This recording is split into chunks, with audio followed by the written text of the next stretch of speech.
को दिखाते हैं टॉप 50 खबरों में देश दुनिया की खास खबरें। जम्मू कश्मीर के कटरा में स्थित माता वैष्णो देवी मंदिर में भगदड़ मचने से 12 लोगों की मौत हो गई और 13 लोग घायल हो गए।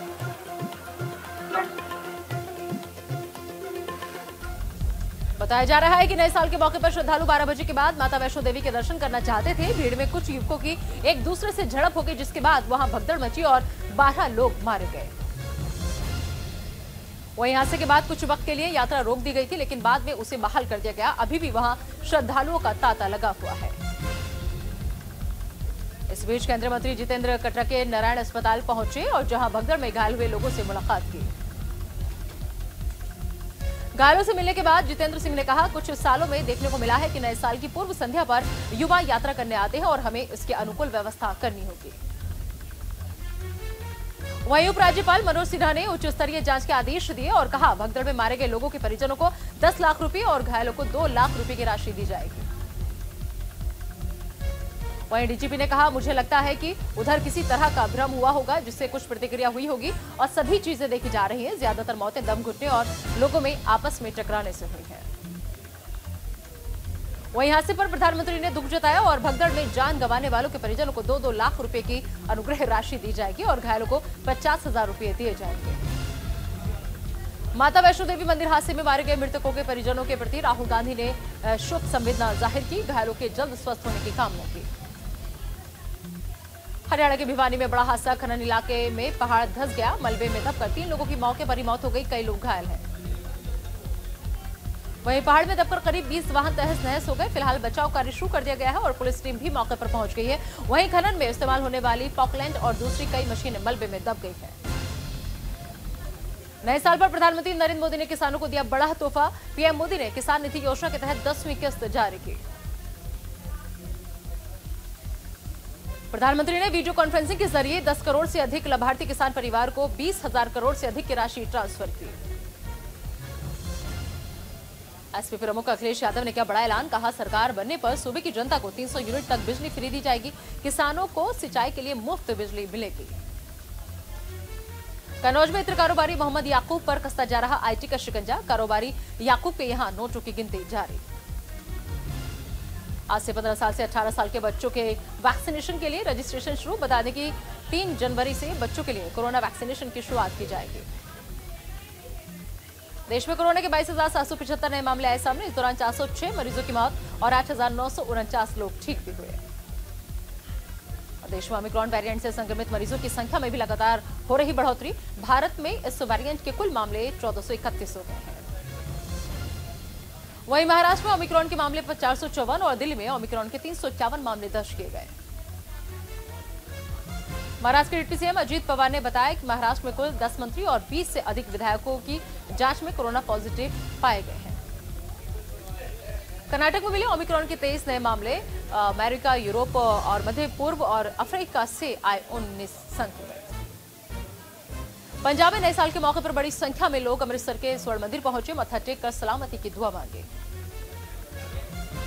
और मुंबई में आतिशबाजी के साथ नए साल का जोरदार स्वागत। बांद्रा वर्ली समुद्र लिंक पर लोगों ने नए साल को किया सेलिब्रेट। वर्ली में लेजर शो का किया गया आयोजन। राजस्थान की राजधानी जयपुर में नए साल के जश्न में डूबे लोग। गुलमोहर गार्डन में परिवार के 7 लोगों ने मनाया जश्न। झारखंड में पेट्रोलिंग के दौरान पुलिस ने मिठाई बांटकर मनाया नया साल। रांची के एसपी ने लोगों को दी नए साल की शुभकामनाएं। कोलकाता में लोगों ने नए साल का किया स्वागत। पार्क स्ट्रीट में लाइटों की जगमगाती रोशनी में लोगों ने मनाया जश्न। 9 और 10 जनवरी को पश्चिम बंगाल के दौरे पर होंगे भाजपा के राष्ट्रीय अध्यक्ष जेपी नड्डा। बंगाल में नवगठित कार्यकारिणी को भी करेंगे संबोधित। राष्ट्रपति रामनाथ कोविंद ने नारकोटिक्स और चुनाव संशोधन विधेयकों को दी मंजूरी। शीतकालीन सत्र में हुए थे पारित। किसान संगठन का ऐलान। 5 जनवरी को फिरोजपुर में नहीं होने देंगे पीएम की रैली। 8 से मंत्री विधायकों का करेंगे घेराव। हिमाचल प्रदेश की राजधानी शिमला के ऐतिहासिक रिज मैदान को बम से उड़ाने की धमकी मिलने के बाद सतर्क हुआ प्रशासन। पूरे इलाके में की गई नाकाबंदी और रिज मैदान में धारा 144 लागू।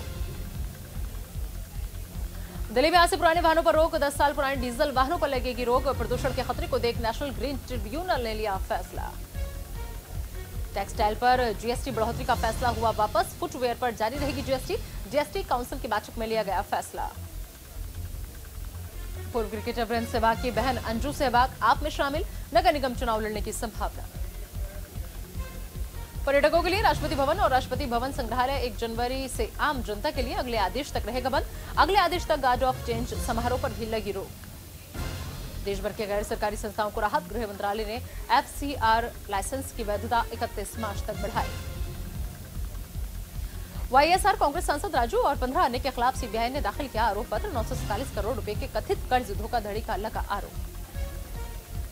खुद को निर्दोष साबित करने के लिए पाकिस्तान का ढोंग, बोला अफगानिस्तान में सक्रिय 90% आतंकी, सिपी इसी परियोजनाओं को बनाते हैं निशाना।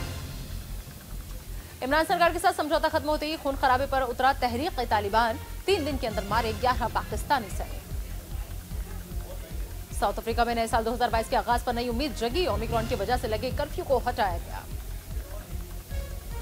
नए साल के संबोधन में शी जिनपिंग ने छिड़ा ताइवान का राग। तिब्बत में नई चालबाजी दिखा रहा चीन। ब्रिटेन में ओमिक्रॉन की लहर के बीच एक बार फिर बना संक्रमण का नया रिकॉर्ड। 1,89,840 लोग हुए कोरोना पॉजिटिव।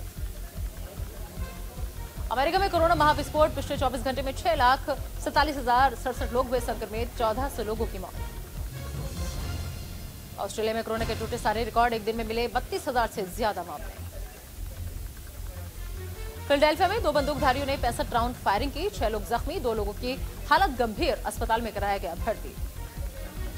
अफगानिस्तान में तालिबान शासन में बच्चों की लगी मंडी। भूख से तड़पते माता पिता बेच रहे हैं अपने जिगर के टुकड़े। कोलोराडो की जंगल में लगी आग ने विकराल रूप लिया। 500 घर जलकर स्वाहा, किसी के हताहत होने की खबर नहीं। अफ्रीका के खिलाफ वनडे सीरीज का ऐलान। चोटिल रोहित हुए बाहर। KL राहुल को मिली कप्तानी। जसप्रीत बुमराह बनाए गए उप कप्तान। अंडर 19 एशिया कप के फाइनल में टीम इंडिया की धमाकेदार जीत। भारत ने फाइनल में श्रीलंका को 9 विकेट से हराया। लगातार तीसरी और ओवरऑल 8वीं बार जीता टूर्नामेंट। सौरव गांगुली कोरोना से ठीक होकर लौटे घर। 2 हफ्ते तक रहेंगे होम आइसोलेट।